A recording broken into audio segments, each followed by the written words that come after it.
Mapagpalang gabi mga kamaalam. Nandito na naman po tayo at meron tayong check uping round night cutter. Ito po yung pinatatabas ng tela.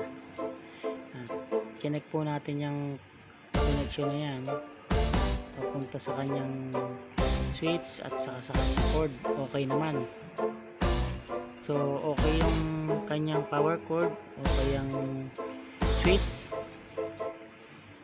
Pero pagdating sa kanyang wire papunta sa loob, papunta dun sa makina, ay wala siyang connection. Ibig sabihin putol. Pwedeng mangyari doon na hindi naman daw umamoy. Ang nangyari dyan ay pumutok yung kanyang wire. So kasi na kayo mga kamalam at maging ating aso.